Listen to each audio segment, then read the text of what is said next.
So guys, assalamualaikum warahmatullahi wabarakatuh. Terima kasih yang udah stay ke channel yang sama official lagi. Semoga kalian selalu sehat, berkabar kalau untuk kita semuanya. Gimana kabar kalian, sehat? Alhamdulillahirobbilalamin. Kaisam waras, masya Allah. Kaisam doakannya lagi sakit, Allah sehatkan. Teman Kaisam yang berjuang di rumah majikan mempunyai diberikan kekuatan sampai finish. Teman Kaisam yang bahagia juga tentunya jangan lupa bersyukur. Ya ampun. Wah, kita kulitnya keling ya cuy, gara-gara musim panas ngelekap. Tapi nggak apa-apa sih, keren kulit hitam-hitam kayak gitu ya cuy. Oh masya Allah, enak nih cuy kalau berjemur di pantai, berenang guys. Masya Allah, Kaisam suka berenang cuy. Siapa yang pengen ikut berenang sama Kaisam? Ayo kita berenang. Aduh, kita bahas apa? Kaisam gosip yuk. Gosip apa? Kaisam gimana sih menurut Kayatisam orang yang suka dompleng makan makanan sama kita, alasannya gajinya dikirim semua ke Indonesia? Coba Kaisam tegur sekali-kali orang kayak gitu. Emang banyak ya cuy? Banyak gak sih teman-teman kita yang ngegelo ya? Ada ceritanya cuy. Jadi teman kita ini kalau misalkan libur, dia ini suka nimbrung, suka ikutan ya cuy ya. Lebih dari satu orang dia ini libur. Terus biasa kan ya, beli ini itu. Tapi si satu orang ini nggak pernah patungan, nggak pernah nanya, saya patung berapa, saya beli apa gitu kan. Cuma dia itu ikut nimbrung aja, duduk aja ngegelo. Jadi sistemnya sistem ngegelo gitu. Ya kan namanya kita ya kayak Tisam ya, kalau misalkan kita sudah duduk di salah satu tikar gitu kan, pasti ayo makan bareng. Nah dia tuh seenaknya aja minta makan kan, apa namanya, mata itu bukan cuma saya kan, teman-teman juga memperhatikan, itu ya si Mbak A itu nggak pernah patungan terus enak aja makan. Jadinya mudorot ya, yang tadinya kita mau liburan enak-enak gitu kan, gara-gara satu orang itu pernah patung yang nggak pernah beli-belian gitu. Jadinya kitanya yang belinya tuh jadinya harusnya beramal, malah mudorot hati kita. Gimana kayak bisa menghadapi teman kayak gitu? Terus alasannya, saya tuh nggak punya uang. Jadi kalau misalkan cerita, dia ini selalu kalau duitnya itu dikirim ke Indonesia, kalau keluarganya itu kelilit di Indonesia, utang rentenir di Indonesia, jadi uangnya dikirim ke Indonesia. Gimana kayak saya menegur orang kayak gitu? Ya tinggal ngomong aja, Mbak, maaf gitu ya. Yang punya utang bukan cuma kamu, yang punya masalah bukan cuma kamu. Jadi kalau misalkan ada temen yang kayak gitu ya, itu kan namanya teman toksik ya. Jadi dia ego sendiri, dia itu menceritakan kesedihannya, masalahnya.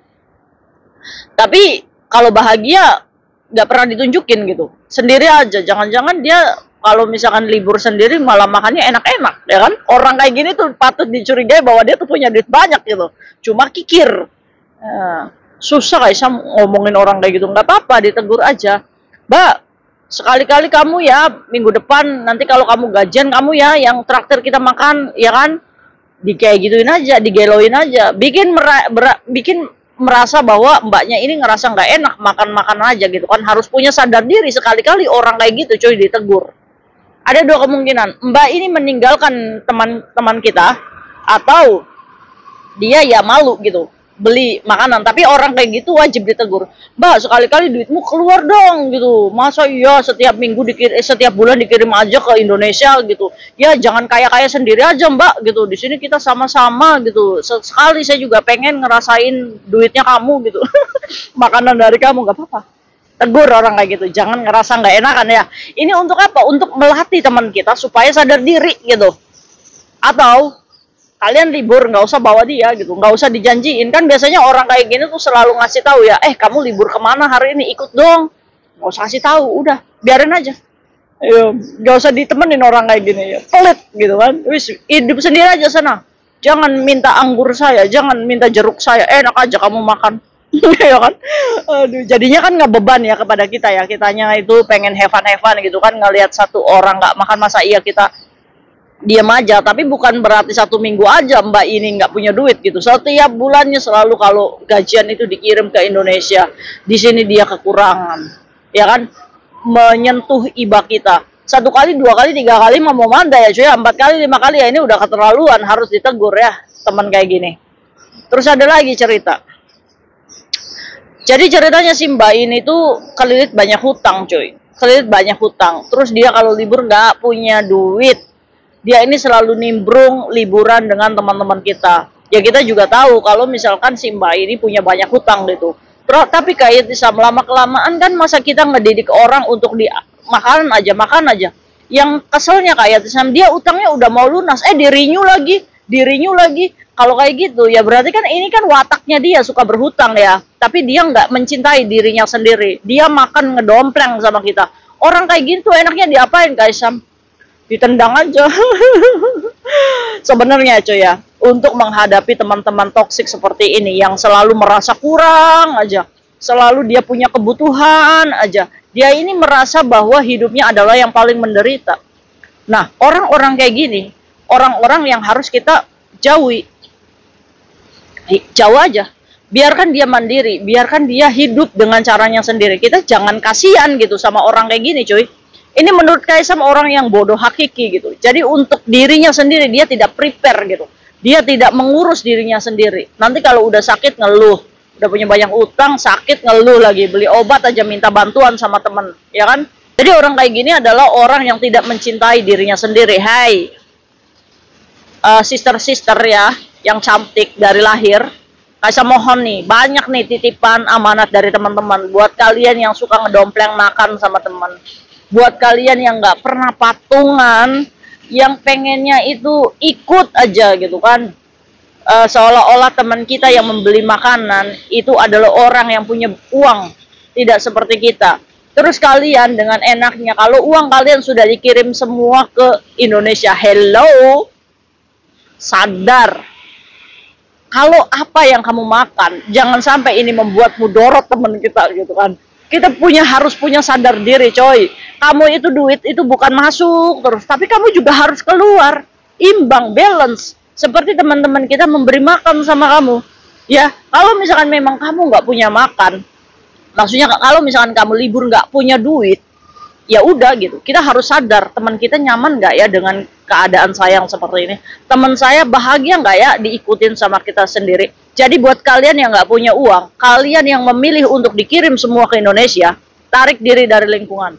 Jangan merepotkan, jangan membebankan orang lain atas masalah kamu. Ini masalah kamu nggak punya duit, ya kamu sendiri yang menciptakan. Jadi ya mau nggak mau, ya kamu harus menghitung ya dari gajimu. Oh ya 200-300 lah untuk saya liburan sendiri. Mungkin teman saya, udah risih diikutin saya yang nggak punya duit terus. Terus jangan jadikan alasan kamu dikirim ke keluarga semuanya. Kamu itu bodoh hakiki menurut Kaisam. Kamu nggak pernah mikir di sini nanti kalau kamu sakit gimana? Ya sakit ada majikan Kaisam, majikan yang berobatin. Tapi kamu mikir nggak, majikan nggak semuanya baik. Setidaknya cuy, $1.000 kamu pegang untuk keperluan kamu di sini. Kan masih ada tuh sisa 3.000 sekian, itu udah 7 juta dikirim ke Indonesia, itu luar biasa cuy. Kalau misalkan kamu berpikir untuk mencukupi semua kebutuhan keluarga di Indonesia, mau sampai kapanpun nggak akan cukup. Karena apa? Karena di sana ada orang tua, ada suami, ada anak, mereka itu kebutuhannya mengukur kebutuhannya sendiri. Dia ini tidak hidup prihatin, karena apa? Karena dia mengandalkan kita yang bekerja di sini. Ya, terus apalagi kalau misalkan kalian itu dikirim semua ke Indonesia untuk mencapai target, beli tanah, beli bangunan, beli rumah, beli genteng, beli apapun ya, tetak bengek kayak gitu. Tapi kalian itu tidak memikirkan kamu hidup di sini. Ya udahlah semuanya aja di material biar cepat selesai rumah. Ya kan, tibanya nauzubillah min dalik, Allah menggoncangkan ini bumi, rumah yang mau kalian jadikan ini jadinya hancur. Mikir nggak ke situ? Jadi udah nikmati hidup secara slow. Yang penting apa? Kita masuk, ada keluar, zakat, sodakoh. Kita nggak boleh pelit sama diri kita sendiri. Kalau kita pelit sama diri kita sendiri, ujiannya gede cuy. Seolah-olah tuh hidup tuh ngerasanya kurang terus. Padahal gaji lo segini, tapi kurang. Ada aja ujian hidup, yang anak sakit, yang ini sakit, yang ini sakit. Introspeksi diri. Oh mungkin saya terlalu mengejar dunia nih. Oh mungkin saya bikin teman saya kesel nih, ya kan? Mulai itu perbaiki diri, ya. Jadi orang tuh, jadi pekerja migran tuh kita sama-sama gaji tuh ya, kita harus sadar cuy. Teman kita itu punya masalah juga, teman kita juga punya keluarga, teman kita punya kebutuhan. Cuma cara menghadapinya beda dengan kita. Kalau kita ini kan mengkikirkan diri sendiri, kita berusaha punya orang pengen, tapi punya kita disimpan sendiri. Itu adalah ciri-ciri orang yang apa coy? Coba jawab, orang yang apa? Orang kayak gitu. Nah, menurut kalian orang kayak gini harus diapakan? Kalau menurut Kaisam, Orang yang kayak gini lebih baik kita yang menjauh untuk menyelamatkan circle hidup kita supaya sehat ya. Jadi jangan ditemenin Kak Isam. Iya, udah biarin aja. Biar mandiri dengan caranya. Ya, gak usah ditemenin. Gak usah dikasihanin orang kayak gini ya.